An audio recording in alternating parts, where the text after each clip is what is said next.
¿Agarrar un ejemplar? ¿Un ejemplar de qué? De los viajes. No, no hace falta, después. Sí, sí, está bárbaro. ¿Qué, cómo presentarías el libro? El libro, para el que leyó Trashpunk, es una evidente variación del argumento, porque donde en Trashpunk suceden determinados hechos y tienen X resultado, en los viajes es todo lo contrario. O sea, el experimento del que se habla en Trashpunk con la computadora y el tanque de aislamiento sensorial y todo aquello, en Trashpunk no funciona y acá sí. Ahora, Esa es la gran. Es una variación. Esa es la variación, ahí está. Digamos, el viejo del salvo logra tener claro, acceso a la computadora. Pero en realidad es ser. En Trashpunk es el personaje de Rex el que se presta al experimento, no funciona. Cuando le toca a Federico Stahl pasan otras cosas y él no lo puede hacer. Eso es Trashpunk. Claro, eso me acuerdo bien. En los viajes, lo que pasa es que Rex le pasó lo mismo, ni siquiera va. O sea, Rex tiene miedo al Palacio Salvo, como se menciona en Trashpunk, lo manda a Federico va, conoce al viejo, se entusiasman, hacen el experimento y el experimento funciona. La máquina se comunica con Federico. Cuando Federico está muy contento con que vio todo su psique desarmada de todo aquello, vuelve a la casa, de un momento a otro despierta en otra realidad. O sea que por eso es el título. Los viajes.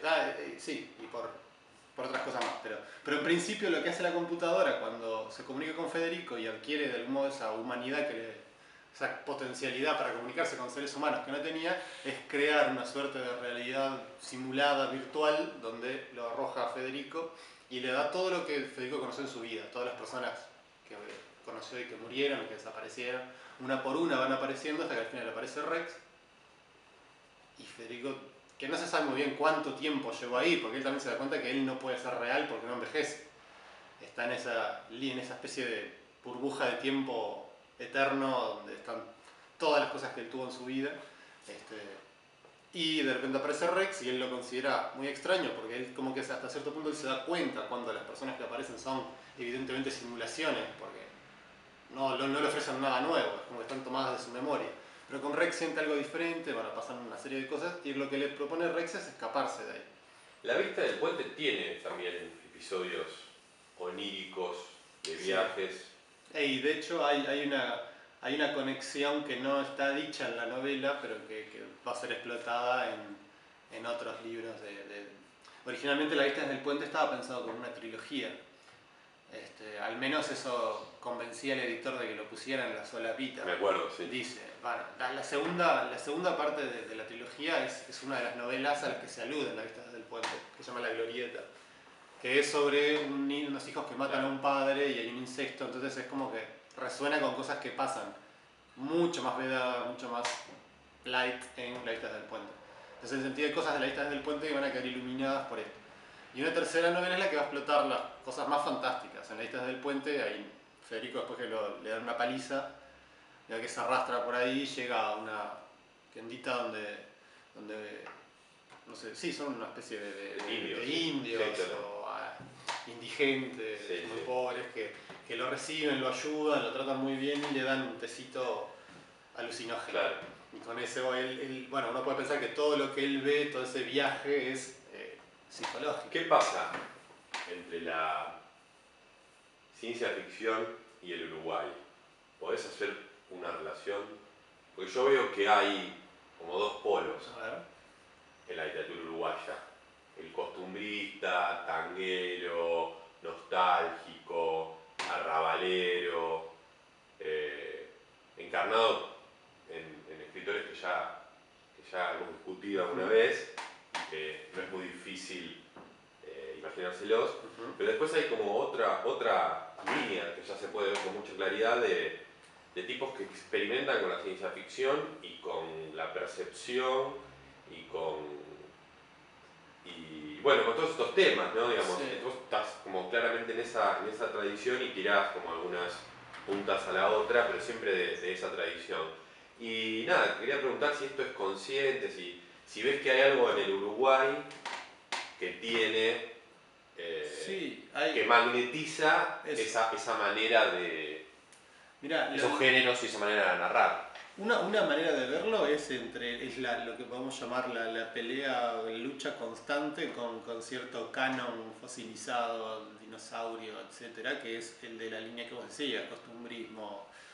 Incluso hay editoriales que están claramente instaladas en eso, de banda oriental, por ejemplo, ya su nombre parece sugerirlo, es como, hay toda una línea de la literatura uruguaya post-dictadura que retoma todos esos temas de la literatura del 45, y bueno, bla, bla, bla, bla, bla, bla. Y eso de alguna manera fue como instantáneamente, no digo canonizado, pero es la línea central aparentemente. Y después hay otra tradición que oscila de algún modo en torno, hace como una espiral así en torno a la más canónica, que es la de los raros, como se lo llama a partir de un ensayo de Ángel Rama. Es la de Benedetti, no, perdón, ¿qué estoy diciendo? Es la de Felisberto, es la de, yo qué sé, Armonía Somers, es la del Hebrero, etc. Bueno, Benedetti justo era el peor ejemplo.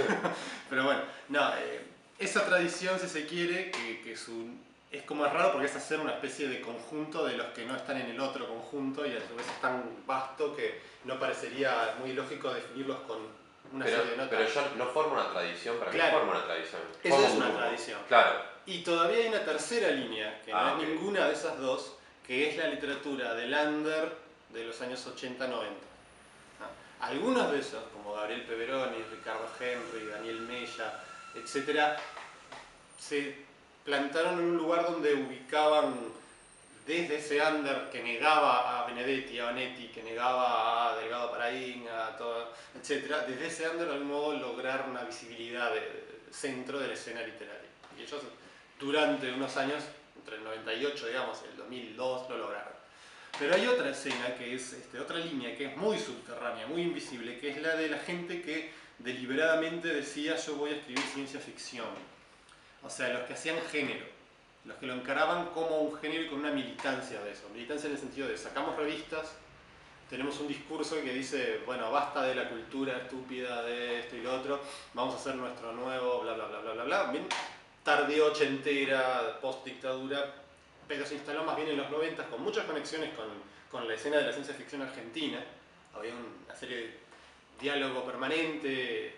Por ejemplo, yo estaba muy vinculado a ese movimiento en los 90 y una de mis primeras publicaciones fueron en fanzines, revistas semi-pro-cines de Necochea, imaginad.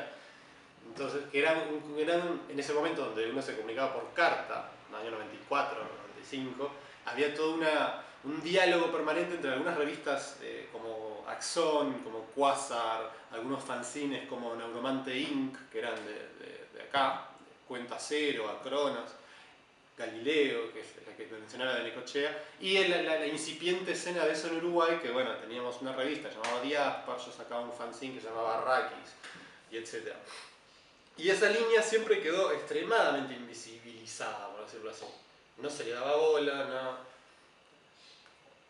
Luego hubo otra especie de derivación de eso, de gente que desde una línea mucho más simpática con el canon y publicada por las editoriales que soportaban ese canon y todo eso, intentaron acercarse a la ciencia ficción. Ahí hay, por ejemplo, hay un compilado de cuentos de Pedro Peña, que es un autor de San José, que es un departamento vecino a Montevideo, que de algún modo tiene una serie de coqueteos con la ciencia ficción, desde un plano un poco ingenuo, quizá más de la fantasía que de la ciencia ficción.